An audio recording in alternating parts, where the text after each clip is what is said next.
Sabe aquelas histórias que parecem lenda, mas quando você escuta de quem viu de perto bate aquele arrepio? Pois é, essa aqui não é só um conto de terror. É um relato real, passado de geração em geração, sobre algo que ninguém quer ver de perto. A mulher lobisomem.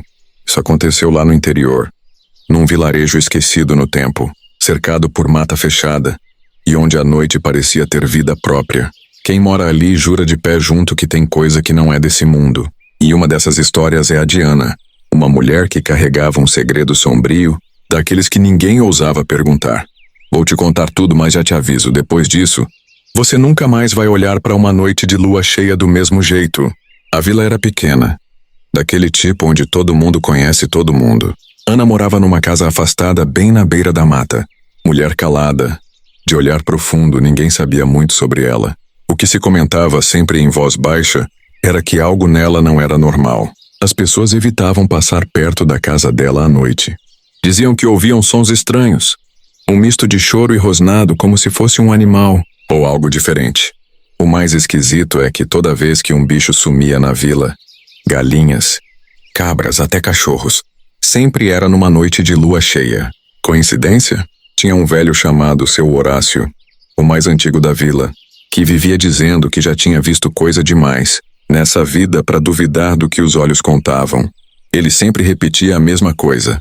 Ana guarda um segredo, e quando a lua cresce, o que tá preso dentro dela sai para fora. O povo ria, mas ninguém tinha coragem de confrontar Ana. Só que tudo mudou quando um caçador decidiu que ia descobrir a verdade. E foi aí que o terror começou de verdade. Na vila, ninguém gostava de se meter nos assuntos de Ana, mas sempre tem alguém que não sabe respeitar o silêncio das coisas. O nome dele era Arthur, um caçador novo na região, cheio de coragem e pouca noção. Ele chegou falando grosso, dizendo que esse papo de criatura era só superstição e que ia provar que todo mundo estava assustado à toa. Numa noite de lua cheia, Arthur pegou sua espingarda, encheu a bolsa de munição e partiu em direção à casa de Ana. Seu Horácio bem que tentou avisar. Se fosse você, não ia. Tem coisa que é melhor deixar quieta. Mas Arthur só riu, dizendo que ia voltar com uma boa história para contar. Quando ele se aproximou da casa, o silêncio era pesado. Nem grilo cantava, nem folha balançava. Só o vento gelado cortando a pele. Ele deu a volta na casa, tentando olhar pelas frestas, mas tudo estava escuro. Foi quando ouviu um estalo na mata. Um barulho baixo, como se algo grande estivesse se movendo entre as árvores. Arthur virou na direção do som e apontou a lanterna. Nada. O silêncio voltou, mas agora carregado de uma tensão que fazia o ar pesar. E então veio o primeiro rosnado, baixo profundo vindo das sombras. Arthur engoliu seco. A lanterna tremia em sua mão. Ele sabia que não estava mais sozinho ali. Arthur ficou parado, segurando a espingarda com força. Ele era caçador, já tinha enfrentado onça, já tinha ouvido o som de bicho grande na mata. Mas aquilo era diferente. O rosnado não vinha de um animal comum. Tinha algo naquela voz que parecia mais consciente. Ele girou a lanterna devagar, iluminando as árvores, nada. Mas então, no meio da escuridão, 2 olhos brilharam de volta. Amarelos, profundos, cheios de algo que ele não sabia explicar. Não era só um bicho espreitando a presa. Era alguém olhando diretamente dentro dele. O ar ficou pesado. O instinto gritava para ele correr. Mas o orgulho segurava seus pés no chão. Ele engatilhou a espingarda e deu um passo à frente. Seja lá o que for, aparece. Desafiou. O silêncio respondeu. Depois um som baixo, como se algo estivesse rindo. Mas não era um riso humano. A coisa se moveu. Rápido demais para ser qualquer bicho que ele conhecia. Foi quando ele viu a sombra se erguer entre os troncos. Alta, esguia, com músculos que pareciam se retorcer sob a pele escura. Arthur sentiu o suor escorrer pela nuca. Ele apontou a espingarda e atirou. O estrondo ecoou pela floresta, mas quando a fumaça se dissipou, os olhos ainda estavam lá, e dessa vez eles estavam mais perto.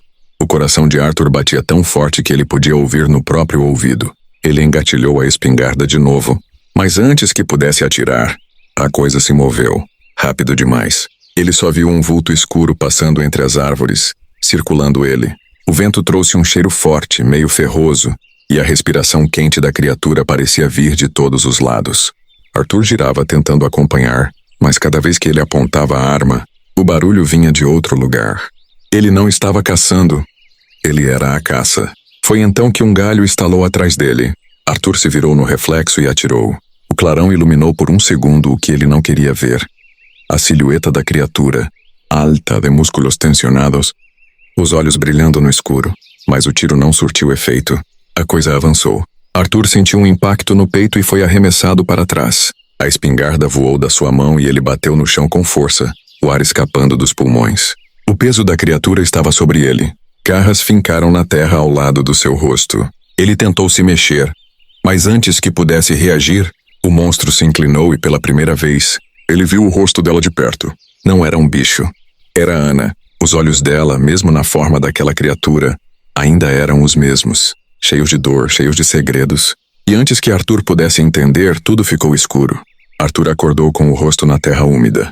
A cabeça latejava e o corpo inteiro parecia ter sido atropelado. Ele piscou algumas vezes, tentando entender onde estava. A floresta ainda o cercava, mas o silêncio agora era diferente. Parecia que tudo tinha parado, como se a própria mata estivesse prendendo a respiração. Ele tentou se levantar, mas sentiu algo perto. Quando virou a cabeça, viu Ana sentada a poucos metros dele. Não era mais a criatura, era só ela, com a pele suja de terra, os cabelos desgrenhados, os olhos cansados. Eu avisei para não virem atrás de mim. A voz dela era baixa, rouca, mas carregada de um peso que Arthur nunca tinha ouvido antes. Ele queria correr, queria pegar a arma, queria reagir, mas não conseguia. Não por medo, mas porque, pela primeira vez, ele não via Ana como um monstro. O que você é? Ele perguntou, a voz saindo fraca. Ela riu, sem humor. O que eu sou? Algo que nunca escolhi ser. Algo que aprendi a esconder. Porque gente como você só vê o que quer ver. Arthur engoliu seco. Ele nunca tinha parado para pensar que por trás das histórias de terror sempre existia alguém vivendo aquilo. Ana se levantou devagar. Você ainda tem escolha. Pode ir embora e esquecer o que viu. Ou pode continuar e entender que tem coisas nesse mundo que não são feitas para serem caçadas. A escolha estava nas mãos dele. E pela primeira vez na vida, Arthur não sabia o que fazer. Arthur ficou ali parado, sentindo o peso daquelas palavras. O instinto de caçador gritava para ele correr, esquecer tudo e voltar para a vila. Mas algo dentro dele sabia que se fizesse isso, ia passar o resto da vida se perguntando o que realmente aconteceu naquela noite. Ele respirou fundo e olhou para Ana. Agora, sem a sombra da floresta, e sem os olhos dela brilhando na escuridão, ele via algo diferente. Não era ameaça, era cansaço. Eu quero entender, ele disse ainda meio hesitante. Ana arqueou a sobrancelha como se duvidasse, mas depois soltou um suspiro. Então escuta bem, porque depois disso você nunca mais vai ver o mundo da mesma forma. Ela se sentou sobre um tronco caído e começou a falar. Contou que aquilo não era algo que ela escolheu. Desde que se entendia por gente, sentia que havia algo dentro dela que despertava quando a lua subia no céu. Um instinto mais forte que ela, algo que a fazia fugir para a floresta, evitar as pessoas, se esconder do mundo. Eu tentei lutar contra isso, mas a verdade é que quanto mais você foge do que realmente é, mais isso te consome, ela disse. Olhando para as próprias mãos, Arthur ouviu em silêncio. Pela primeira vez ele não via Ana como uma lenda ou uma ameaça.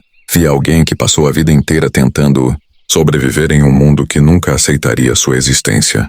E então, antes que pudesse perguntar mais alguma coisa, o vento soprou forte entre as árvores. Ana fechou os olhos e respirou fundo. Está quase na hora, ela murmurou. Arthur sentiu um arrepio subir pela espinha. A lua estava nascendo de novo. O vento gelado cortava a pele, e a floresta parecia prender a respiração junto com Arthur. Ele olhou para o céu. A lua cheia começava a surgir entre as nuvens, prateando a mata com um brilho frio e implacável. Ana ficou de pé, o corpo tenso, como se estivesse segurando algo dentro de si. O rosto dela se contorcia em dor, mas não era medo. Era aceitação. Você precisa ir, disse ela, sem olhar para ele. Arthur sentiu um nó na garganta. Tudo nele dizia para correr, mas seus pés não se mexiam. Ele passou a vida achando que sabia de tudo, que o mundo era simples, caçador e presa. Mas agora ali, ele entendia que não era assim. Ana se virou para ele, e nos olhos dela, ainda humanos, havia uma súplica silenciosa. Eu não machuco quem não me ameaça, mas se você ficar aqui, não sei se vou conseguir me segurar. O caçador olhou ao redor. A floresta estava viva, pulsando com a energia da noite. Ele podia fugir, fingir que nada aconteceu, mas algo nele mudou. Em vez de correr, ele deu um passo para trás, apenas um. Um gesto pequeno, mas claro. Ana sentiu, entendendo. Então, o primeiro tremor percorreu o corpo dela. As mãos agarraram os próprios braços. Os músculos se retesaram. E um som baixo, quase um gemido, escapou de seus lábios. A transformação estava começando. Arthur não ficou para ver o final. Ele se virou e desapareceu na mata, deixando para trás a mulher que, por muito tempo, foi vista como uma ameaça, mas que no fundo só queria existir. Ele nunca contou para ninguém o que viu naquela noite, mas toda vez que a lua cheia surgia no céu, ele olhava para a floresta e se perguntava: quem realmente são os monstros?